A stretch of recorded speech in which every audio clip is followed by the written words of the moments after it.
इसके पहले तरल स्थितिकी पढ़ी है।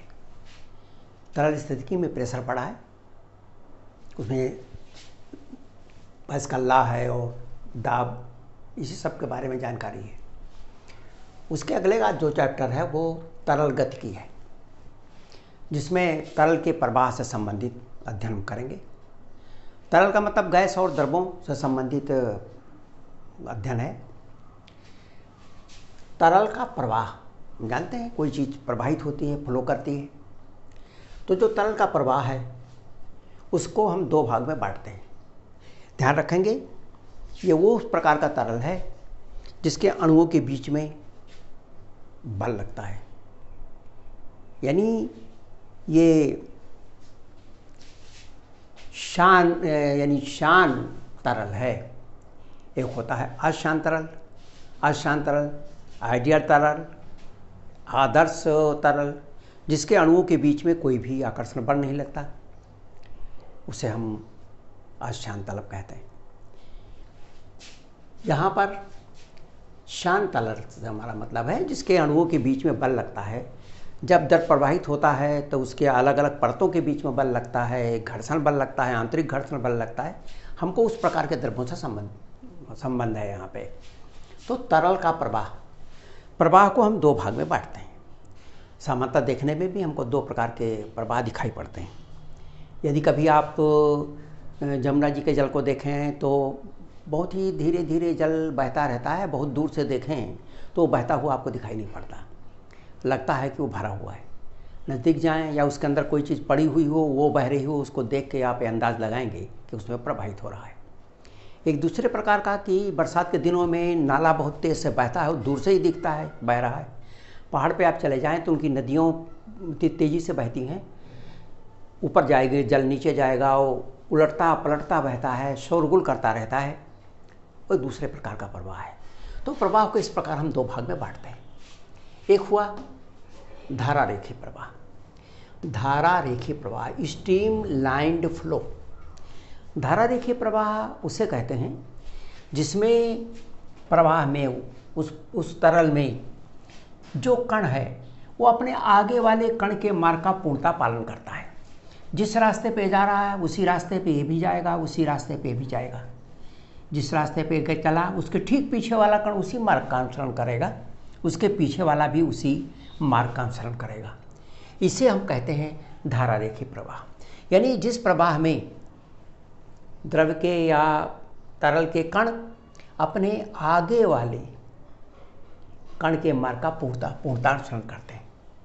तो इसमें क्या हुआ कि तरल के कण अपने आगे वाले कण के मार्ग का पूर्णतः अनुसरण करते हैं, पूर्णतः पालन करते हैं, उसी मार्ग पर चलते हैं।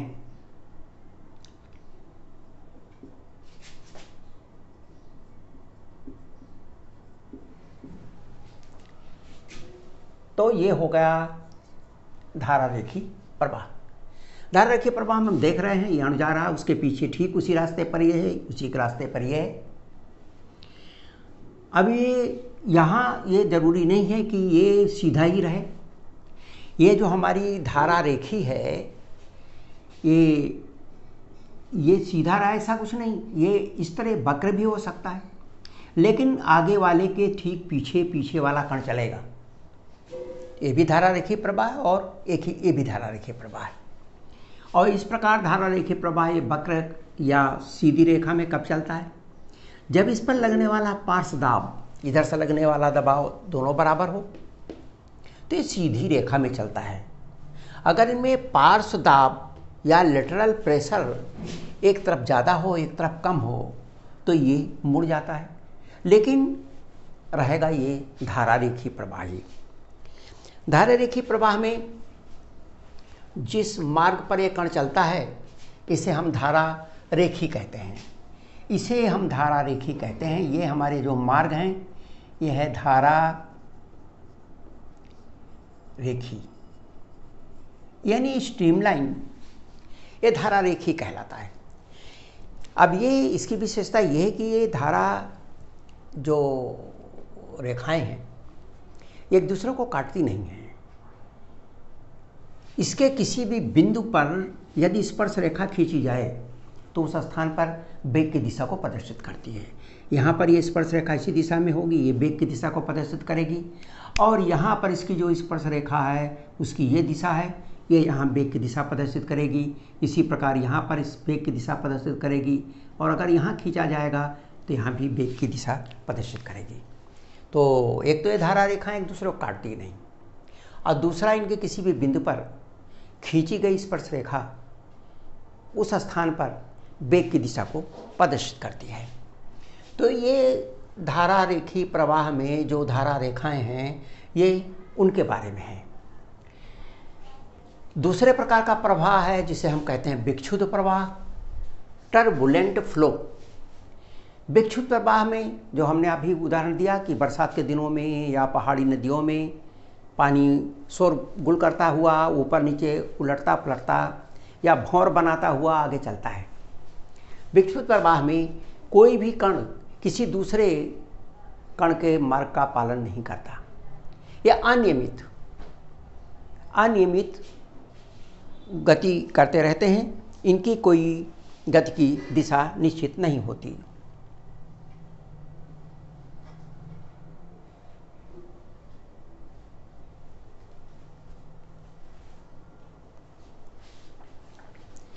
तो इसमें क्या हुआ कि इनकी दिशाएं अलग अलग हैं।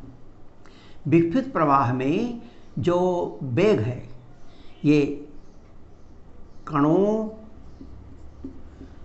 का वेग अव्यवस्थित है,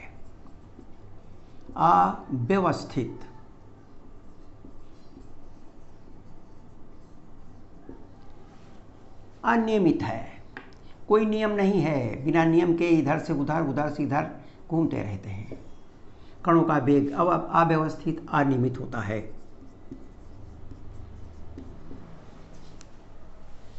बरसाती नदियां हैं, तेज चलने वाले नाले हैं, पहाड़ों पर चलने वाली नदियां हैं।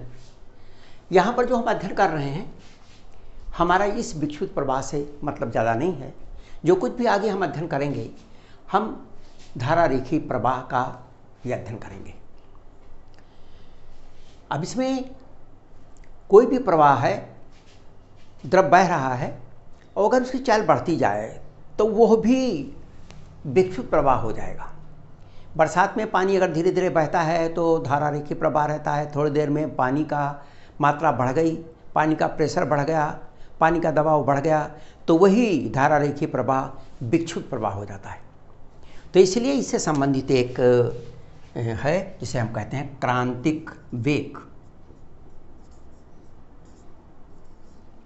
क्रांतिक वेग यानी क्रिटिकल वेलोसिटी।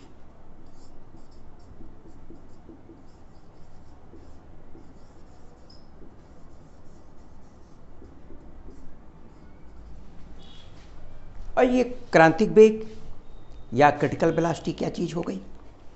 क्रांतिक वेग या क्रिटिकल वेलोसिटी कहते हैं कि जब वेग बढ़ता जाए और वह अधिकतम वेग जिस पर प्रवाह धारा रेखी रहे, और जैसे उस वेग से ज़्यादा वेग हो जाएगा वही प्रवाह विक्षुब्ध हो जाएगा।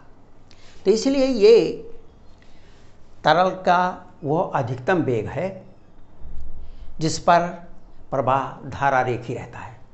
तो तरल का वह अधिकतम वेग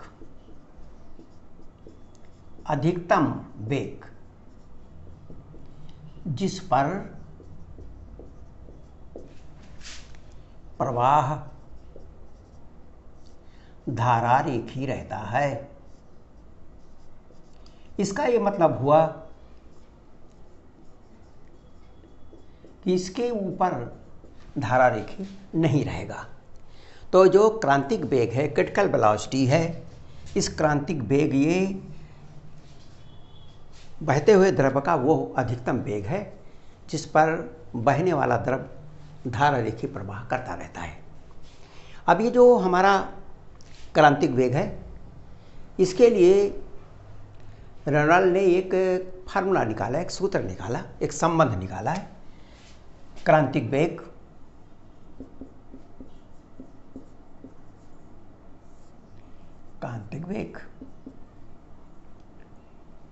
VC, C माने क्रिटिकल।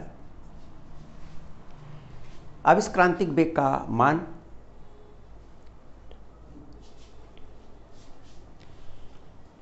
यह बराबर हुआ ईटा NR अपान रो डी। इसमें ईटा भी इसके आगे हम लोग पढ़ेंगे। NR ये एक नंबर है, एक संख्या है, जिसे हम कहते हैं रेनॉल्ड नंबर। ये बहते हुए द्रव का घनत्व है और जिस पाइप में या नली में द्रव बह रहा है ये उसका व्यास है। जहां ईटा आगे पढ़ेंगे हम लोग श्यानता गुणांक है। श्यानता गुणांक उस द्रव का श्यानता गुणांक जो बह रहा है। NR रेनॉल्ड नंबर एक संख्या है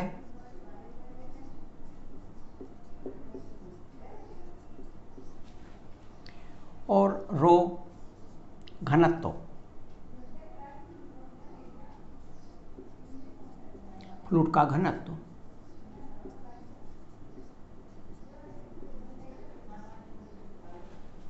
और डी नली का व्यास।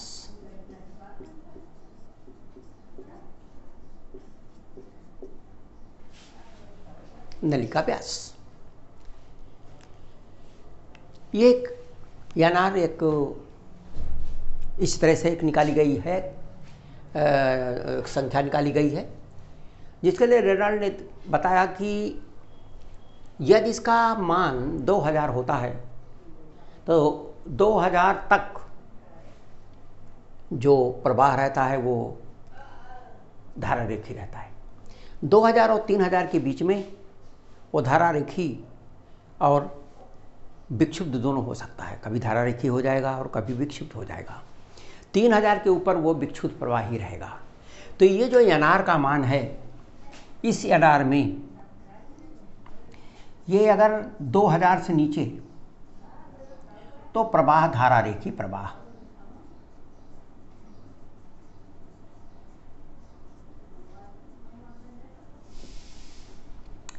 और अगर ये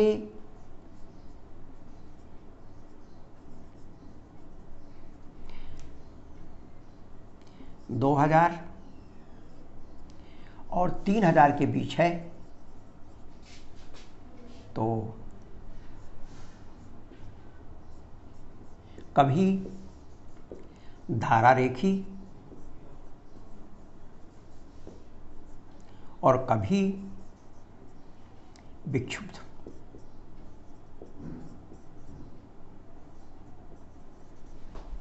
और यदि NR का मान ज़्यादा है 3000 से तो विक्षुब्ध प्रवाह होगा। यह प्रवाह विक्षुब्ध ही रहेगा। इस प्रकार से इसकी वैल्यू कैलकुलेट करके निकाली गई है। तो कोई बहुत ही हार्ड या फास्ट से वैल्यू नहीं है, ये लगभग वैल्यू है। अब ये तो हो गया हमारा धारा रेखी प्रवाह और विक्षुब्ध प्रवाह।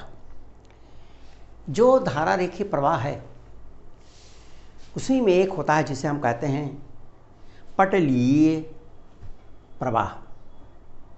पटलीय प्रवाह धारा रेखी प्रवाह हो रहा है, उसके अलग अलग परतें हैं। सबसे नीचे के परत, फिर उसके ऊपर की परत, फिर उसके ऊपर के परत। एक एक अणुओं की जो लेयर्स हैं, परतें हैं, एक परत दूसरे परत में, एक परत का कण दूसरे परत में नहीं जाएगा, दूसरे का पहले में नहीं आएगा, और इस प्रकार से वो एक दूसरे से मिक्सअप नहीं रहती। ध्यान से देखें तो उसमें लगेगा कि अलग अलग इनके लेयर्स हैं, अलग अलग परतें हैं जो प्रवाहित हो रही हैं। अलग अलग परतों के वेग भी अलग अलग हैं। और वो आपस में ना मिलने वाली परतें हैं। इस प्रकार के प्रवाह को पटलीय प्रवाह कहते हैं।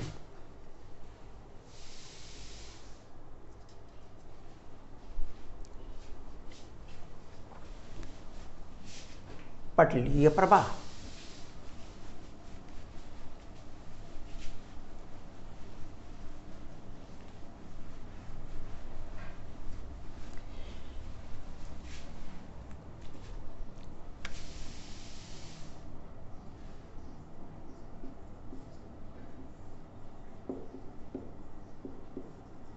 पटलीय लैमिनर, लैमिनर माने लैमिना, पटल,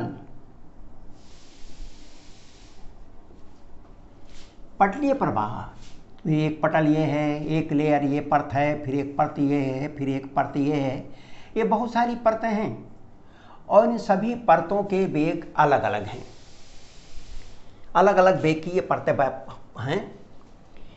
अलग अलग परतों में ये प्रवाह हो रहा है।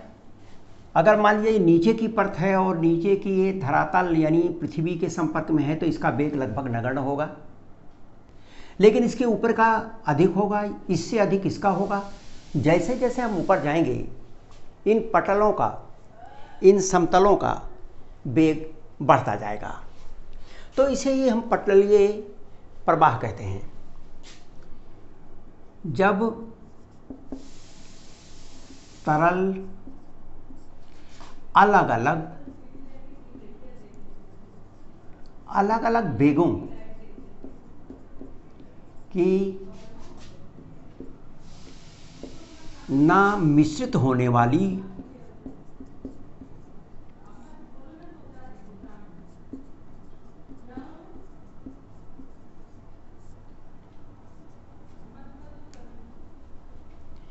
जब तरल अलग अलग वेगों की ना मिश्रित होने वाली परतों के रूप में प्रवाहित होता है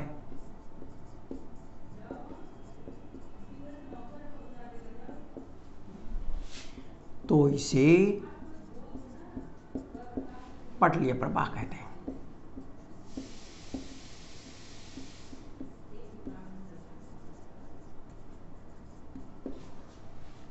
यहाँ पर स्पष्ट दिख रहा है कि अलग अलग पटल हैं।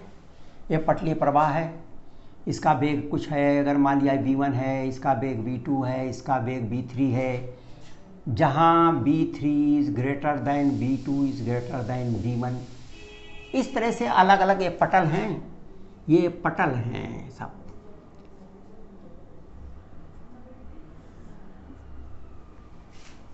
ये अलग अलग पटल में ये द्रव प्रवाहित हो रहा है। इसे हम कहते हैं पटलीय प्रवाह।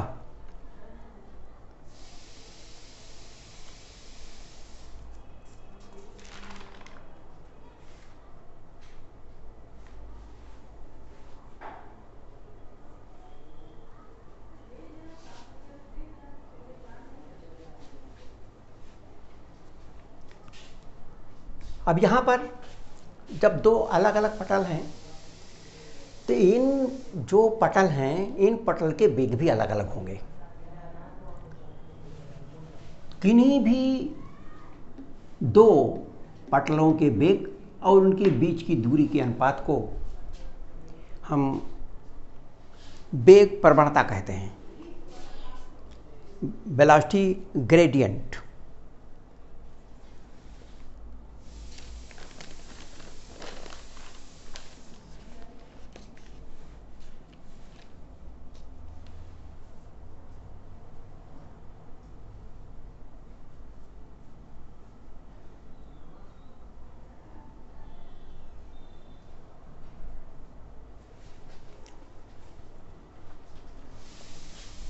तो पटलीय प्रवाह के बाद वेग प्रवणता। वैसे तो प्रवणता दूरी के सापेक्ष किसी भी भौतिक राशि के परिवर्तन को हम प्रवणता कहते हैं। अगर दूरी के सापेक्ष वेग में परिवर्तन हो तो वेग प्रवणता, दूरी के सापेक्ष विभव में परिवर्तन हो तो विभव प्रवणता, दूरी के सापेक्ष दाब में परिवर्तन हो तो दाब प्रवणता। यानी जो प्रवणता है, जो ग्रेडियंट है, वो दूरी के सापेक्ष परिवर्तन को कहते हैं।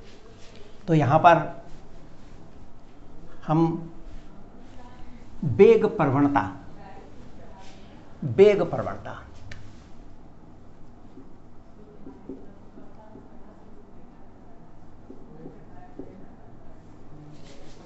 वेलोसिटी ग्रेडियंट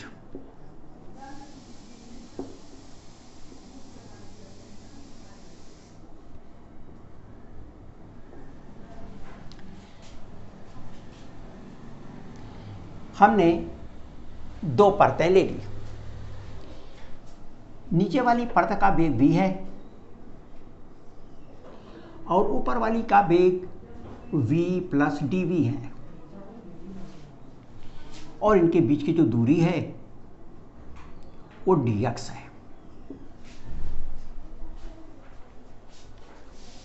तो वेग के लंबवत जो परतें हैं उन परतों का ये वेग की दिशा है, इसके लंबवत दिशा में वेग में परिवर्तन होता जाता है।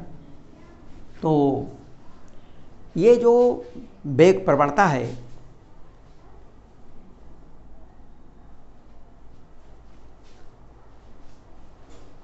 दो परतें हमारी हैं, ये परतें हैं, पटल यानी परतें। तो परतों के लंबवत, ये परतों के लंबवत है, ये लंबवत है इस दिशा में, परतों के लंबवत दूरी के सापेक्ष ये दूरी है। वेग परिवर्तन हो रहा है। परतों के लंबवत दूरी के सापेक्ष वेग परिवर्तन की दर को वेग प्रवणता कहते हैं।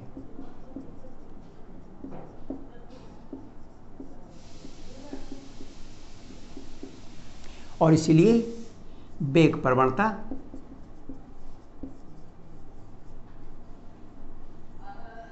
बराबर वेग में परिवर्तन v plus dv minus v अपान दूरी dx, यानी dv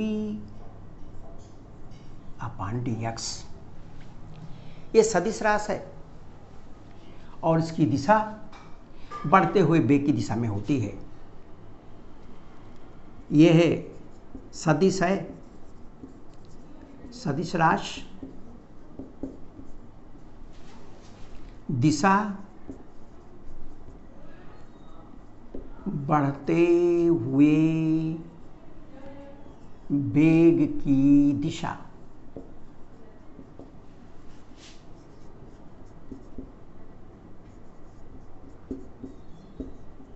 में होती है। यानी इसकी जो दिशा है वो ये है, ये प्रवणता की दिशा है, ये प्रवणता की दिशा। इसका मात्रक अगर निकालें तो इसका मात्रक होगा, ऊपर वेग है तो मात्रक हो गया मीटर प्रति सेकंड और नीचे मीटर है दूरी, तो ये आ गया प्रति सेकंड। प्रति सेकंड जो कोणीय वेग का मात्रक है वो ये वेग प्रवणता का मात्रक है। और इसी प्रकार इसके विमा भी स्पष्ट है कि जो विमा होगी वो बराबर हो जाएगी, यम इसमें नहीं है, यल भी नहीं है, केवल यस केवल टी है।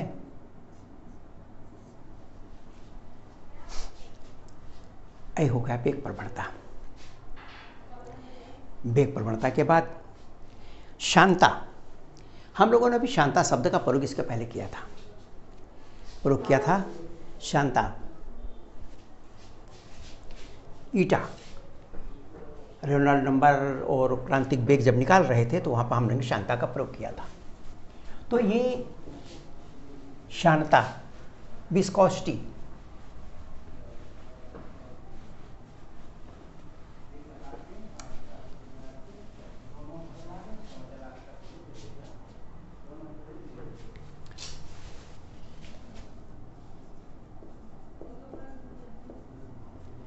श्यानता, विस्कोसिटी,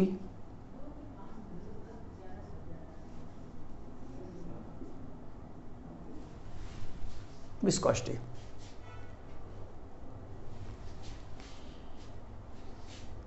दो परतों के बीच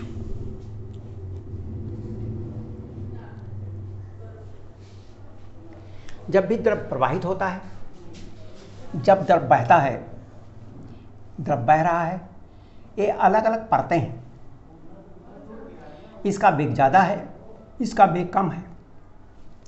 ये इनके दोनों के बीच में घर्षण बल लगता है।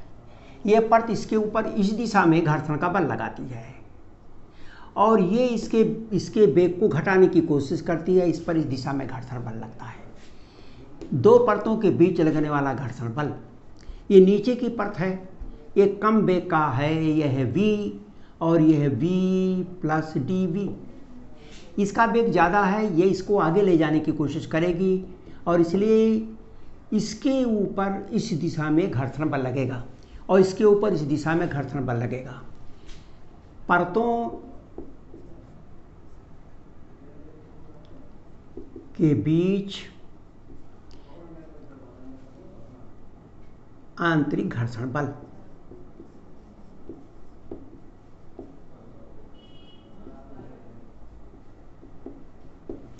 जब दो ठोस एक दूसरे पर चलते हैं, फिसलते हैं, तो उनके स्पर्श तल पर घर्षण बल लगता है। यहाँ ठोस नहीं है, यहाँ तो फ्लूइड है, तरल है, और इसलिए इनके परतों के बीच में घर्षण बल लगता है। ये परतों के बीच आंतरिक जो घर्षण बल है, यहाँ पर ये दिशा है और यहाँ पर इसकी ये दिशा है। ये परतों के बीच लगने वाला घर्षण बल की दिशा है।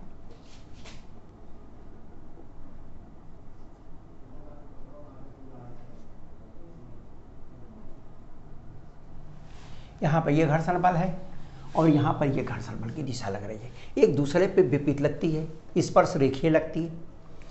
ये जो घर्षण बल लगता है, इसी को हम, इसके कारण इनका जो सापेक्ष वेग है उसका विरोध होता है। ये तेज चल नहीं सकती, ये इसको घटाने की कोशिश करेगी और ये इसके वेग को बढ़ाने की कोशिश करेगी। तो इस प्रकार इनके सापेक्ष वेग के कारण, इनके सापेक्ष वेग के विपरीत जो बल कार्य करता है उसे ही हम श्यानता कहते हैं।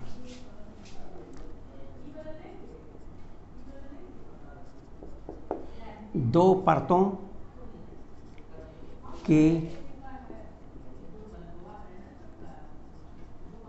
संपर्क के कारण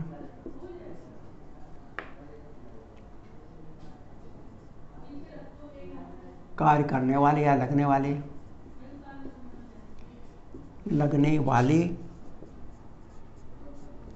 स्पर्श रेखी ध्यान रखेंगे, स्पर्श रेखी आंतरिक घर्षण बल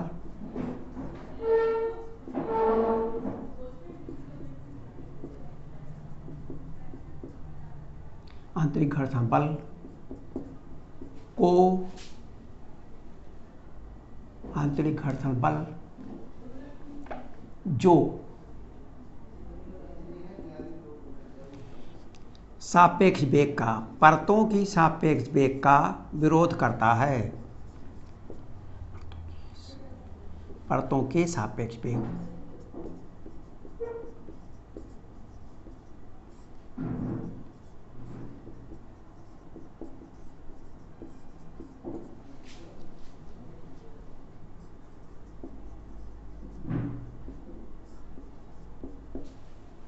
परतों के सापेक्ष वेग का विरोध करता है, उसे श्यान बल कहते हैं। श्यान बल या विस्कस फोर्स कहते हैं।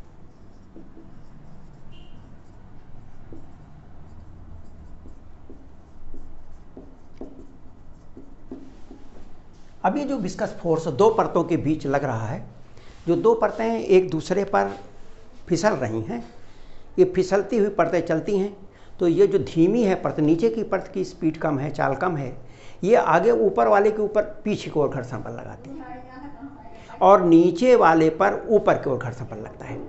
और इस प्रकार से जो इनके बीच में घर्षण बल लगता है इनकी सापेक्ष गति के कारण, उसे हम शांत बल कहते हैं। और ये जो द्रव का गुण है घर्षण बल लगने का, इसी को हम शांतता कहते हैं। इस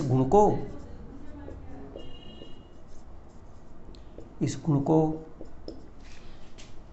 शांतता कहते हैं, शांतता कहते हैं।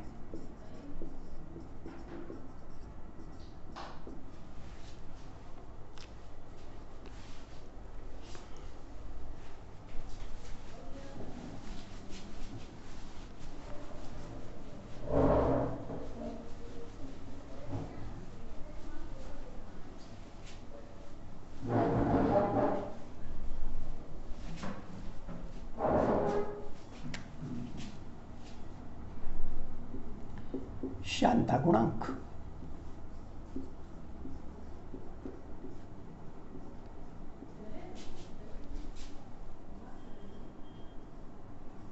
Coefficient of viscosity.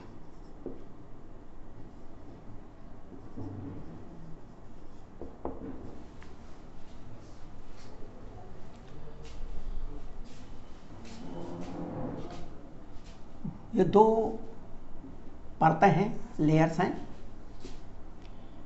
इसका वेग है v प्लस dv, इसका वेग है v। इन परतों के बीच की जो दूरी है वो dx है। ये इस दिशा में दोनों परतें जा रही हैं। इनके बीच लगने वाला घर्षण बल दो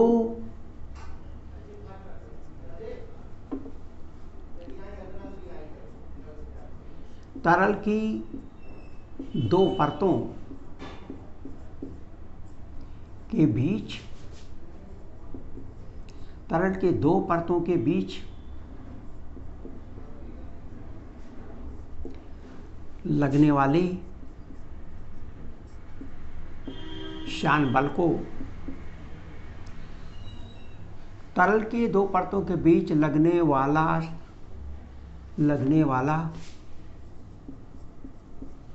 शान बल नंबर 1 क्षेत्रफल के अनुक्रमानुपाती होता है। क्षेत्रफल के अनुक्रमानुपाती होता है।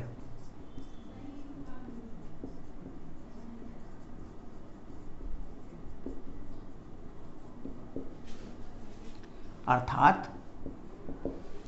शान बल अनुक्रमानुपाती ए, और दूसरा dv/dx यानी इसके वेग प्रवणता के अनुक्रमानुपाती होता है, तथा वेग प्रवणता के अनुक्रमानुपाती होता है।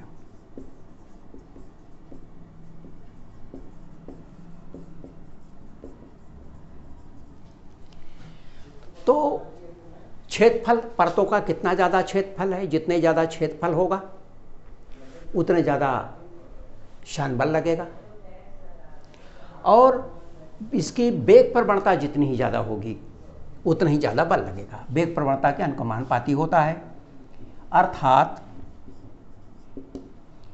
F अनुक्रमानुपाते dv/dx। और इसीलिए शान बल F अनुक्रमानुपाते a dv/dx। और इसलिए F एक स्थिरांक a dv/dx। यहाँ पर ये जो स्थिरांक है ईटा, इसी को हम शांतता गुणांक कहते हैं। यहाँ का जो स्थिरांक है ईटा, इसे हम शांतता गुणांक कहते हैं। जहाँ ईटा उस द्रव का या उस फ्लूइड का शांतता गुणांक है।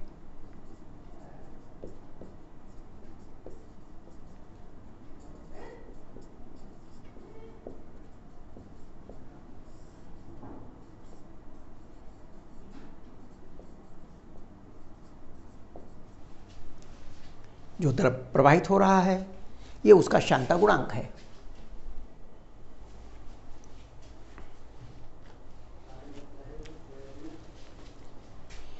अब ये श्यानता गुणांक को हम कैसे परिभाषित करेंगे, क्या चीज़ है श्यानता गुणांक, और इससे जो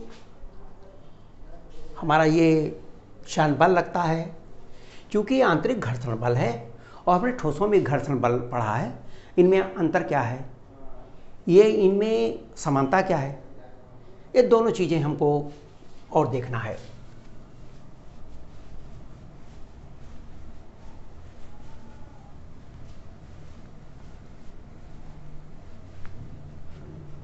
एक तो इसे हमें देखना है कि जो ईटा है, ईटा इसका मात्रक क्या है। वैसे इसका मात्रक सीजीएस सिस्टम में, सीजीएस में पॉइज होता है, पॉइज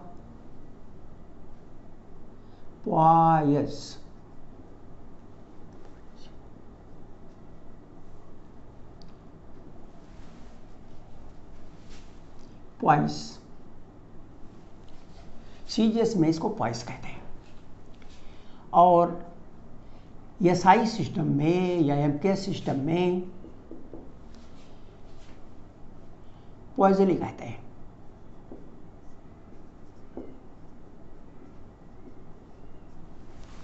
पॉइजली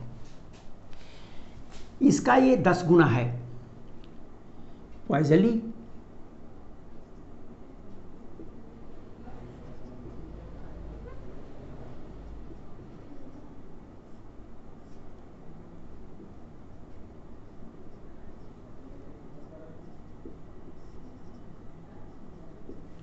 पॉइजली इसको तो 10 पॉइस ध्यान रखेंगे। कभी कभी इस पॉइजली को डेका पॉइस भी कहते हैं, कभी कभी पॉइजली को डेका पॉइस भी कहते हैं, इसको डेका पॉइस भी कहते हैं, डेका पॉइस।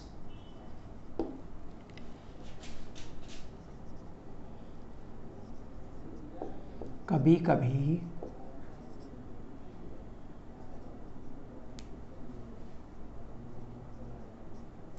पॉइजली को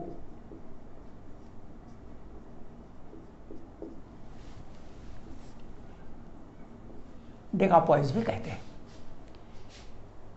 इसके अलावा इसके और छोटे और बड़े मात्रक हैं। उदाहरण के तौर पर 10⁻⁻² पॉइस,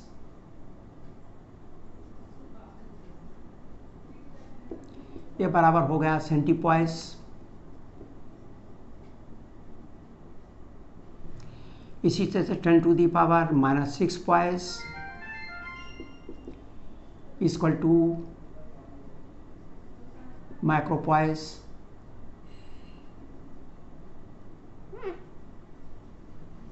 इस तरह से बहुत सारे इसके मात्रक हैं जिनके इस्तेमाल हम करते रहते हैं। इसके बाद इसकी बीमा आती है। अगर इसकी बीमा देखें, बीमा तो ईटा इक्वल टू हुआ F D x upon A D B. F बल है, यम यल टी -2, यम यल -2, और dx दूरी है यल, ये क्षेत्रफल है यल की घात 2, और dv वेग है यल टी -1।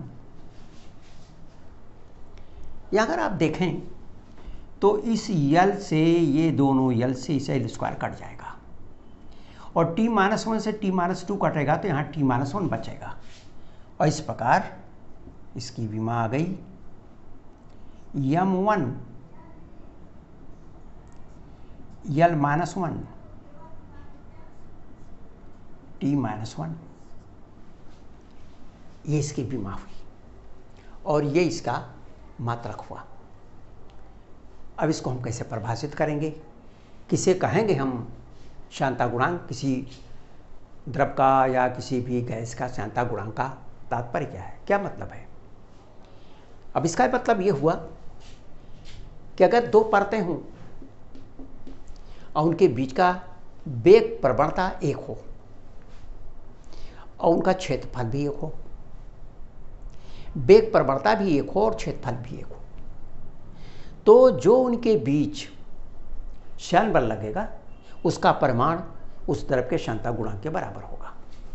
हम इसको इसी तरह से परिभाषित कर सकते हैं। तो श्यानता गुणांक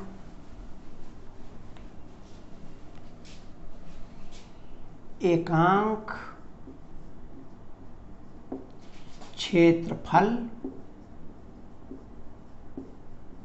योम एकांक वेग प्रवणता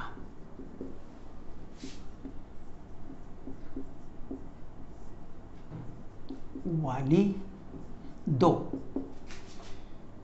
परतों के बीच लगने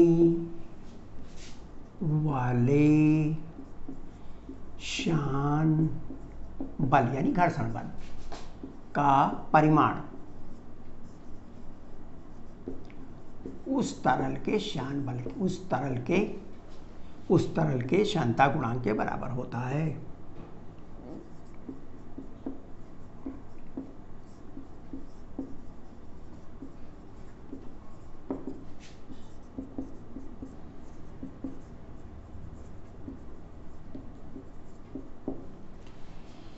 यानी उसका क्षेत्रफल भी एकांक हो और dV/dx भी एकांक हो, तो एकांक क्षेत्रफल एक हो जाएगा, ये भी एक हो जाएगा, तो ईटा और एफ दोनों बराबर हो जाएंगे। अर्थात ये जो श्यान बल है ये ईटा के बराबर हो जाएगा। तो ईटा उस श्यान बल के बराबर है जिसका क्षेत्रफल भी एक है जिस परत का और जिसके वेग प्रवणता भी एक है। तो ये तो होगा कि श्यानता गुणांक का तात्पर्य क्या हुआ, किसी द्रव के श्यानता गुणांक से हम क्या अर्थ निकालते हैं, क्या समझते हैं। हम लोगों ने अभी पढ़ा कि ये जो श्यान बल है द्रव या गैस में परतों के बीच लगने वाला बल है, ये घर्षण बल है। घर्षण बल तो है, लेकिन श्यान बल और किसी ठोसों के बीच लगने वाले घर्षण बल में बहुत अंतर है। हम लोगों ने पढ़ा है कि जो ठोस है, कोई भी एक पृष्ठ है, इसके ऊपर कोई दूसरा पिंड रख दिया गया, अब ये अगर गति करे या गति करने की कोशिश करता है तो इसके ऊपर जो घर्षण बल लगता है F घर्षण बल, तो यह घर्षण बल निर्भर करता है इसके लंब प्रतिक्रिया पर, इसके लंब प्रतिक्रिया पर निर्भर करता है। लेकिन जो श्यान बल है, दो परतों के बीच लगने वाला जो घर्षण बल है, इन परतों के बीच जो लगने वाला घर्षण बल है, ये जो घर्षण बल है, परतों के बीच लगने वाला बल श्यान बल,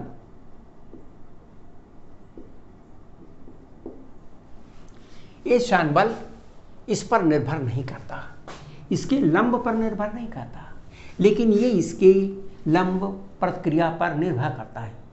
ये लंब प्रतिक्रिया पर निर्भर नहीं करता। सबसे बड़ा अंतर तो पहला यही हो गया।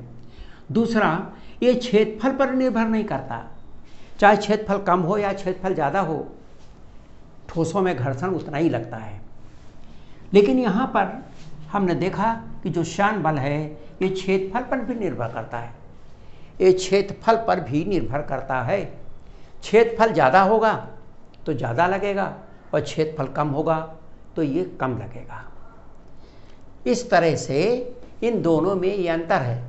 बाकी समानता दोनों में ये है कि दोनों अणुओं के बीच लगने वाला बल है, अर्थात ये दोनों बल जो हैं वो विद्युत चुंबकीय बल हैं। विद्युत चुंबकीय बल, दोनों बल इलेक्ट्रोमैग्नेटिक फोर्सेस हैं। लेकिन श्यान बल ये क्षेत्रफल पर निर्भर करता है, ये क्षेत्रफल पर निर्भर नहीं करता, और ये लंब प्रतिक्रिया पर निर्भर करता है, जबकि ये लंब प्रतिक्रिया पर निर्भर नहीं करता।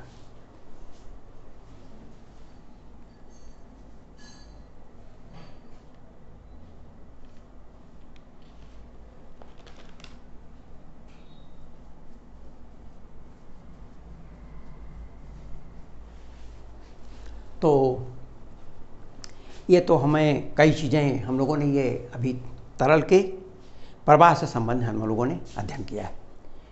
और ये हमने देखा कि जिस तरह से ठोस चलता है तो उसके बीच में एक घर्षण बल लगता है। जब द्रव प्रवाहित होता है तो उसके अणुओं के कारण, आकर्षण बल के कारण, उसके बीच में भी एक घर्षण बल काम करता है, आंतरिक घर्षण बल, जिसको हम शान बल कहते हैं। और जिन द्रव्यों में ये शान बल ज़्यादा रहता है वो गाढ़े रहते हैं, जैसे शहद है, ग्लिसरीन है। जिनके बीच में कम रहता है वो आसानी से प्रवाहित हो जाते हैं, पानी है, स्पिरिट है। तो ये इनके बीच, अणुओं के बीच में ये जो घर्षण बल है उसी को हम शान बल कहते हैं। शानता के कारण, उनके शान बल के कारण ही गाढ़ापन और हल्के हैं या गाढ़े हैं इसका पता चलता है। वो आसानी से बह जाएंगे या मुश्किल से प्रवाह होगा। तो यहाँ पर जो ये परतों के बीच अणु लग रहा है, अणुओं के बीच जो बल लग रहा है, एक बात यहाँ पर स्पष्ट और हो जाए कि जो अणुओं के बीच बल लगता है उसे हम समान अणुओं के बीच लगने वाले बल को संसंजक बल कहते हैं। इसका मतलब ये हुआ कि ये जो शान बल है, ये संसंजक बल है, उसके कारण से ही ये पैदा होता है। ये संसंजक बल के कारण से पैदा होता है। तो शान बल के लिए जिम्मेदार कौन है? संसंजक बल। संसंजक बल ही इसके लिए जिम्मेदार है, पहला। और जो गैस है उसके अंदर एक परत दूसरे में संवेग को ट्रांसपोर्ट करती है, अभिगमन होता है। तो संवेगों के अभिगमन के कारण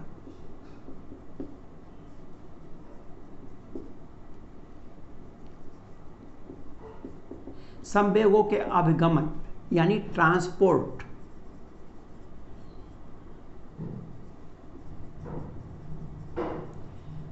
इसके कारण से ये शान बल पैदा होता है। तो संसंजक बल के कारण से और गैसों में ये संवेगों के अवगमन के कारण से इसका ये शान बल उत्पन्न होता है, उसके ये कारण है। तो बस आज तो इतना ही।